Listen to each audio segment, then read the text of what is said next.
Hey, Tony. Greetings from the dank basement. I'm Paul Shellbetter, your Uncle Squinty, and a recent subscriber.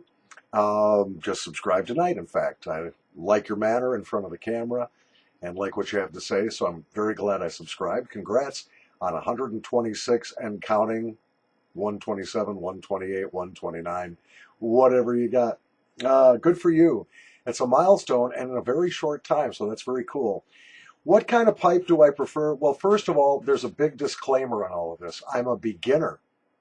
I didn't really come back to pipe smoking. I had kind of a bad start with pipe smoking back in the 1970s. I'm 57 years old, and really bad experience. Got a bad, supposedly it was a Savinelli second.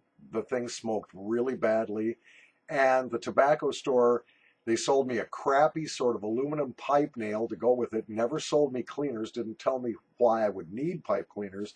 And I think the first tobacco they sold me was Borkum Rift Cherry, which it's okay as far as that goes, but it left kind of a goopy, disgusting mess. It smoked real wet. I didn't enjoy pipe smoking, so I literally threw that pipe away and didn't look back until just a while ago. So everything I say is from a new guy perspective. All right, what style do I prefer? I like pipes that I can sit down on a tabletop like a poker type, and I don't have hardly any of those. What I mostly have are bent styles like this one. This is just an inexpensive Dr. Graybo Omega. Smokes like a champ. It was 20 bucks. And right now I'm smoking some Dunhill Flake in it.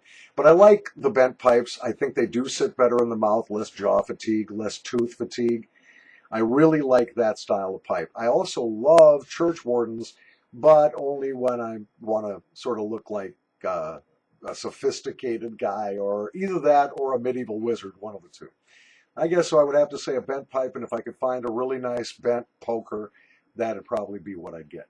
How many bowls do I smoke a day? Depends on the day. As few as one, but on real long days, I might find myself smoking five or six. And if I'm trying to put patina on one of my meerschaums, I smoke it like a factory, man. I'm bellowing smoke all day long. Might do 9, 10 bowls a day, probably more than I need.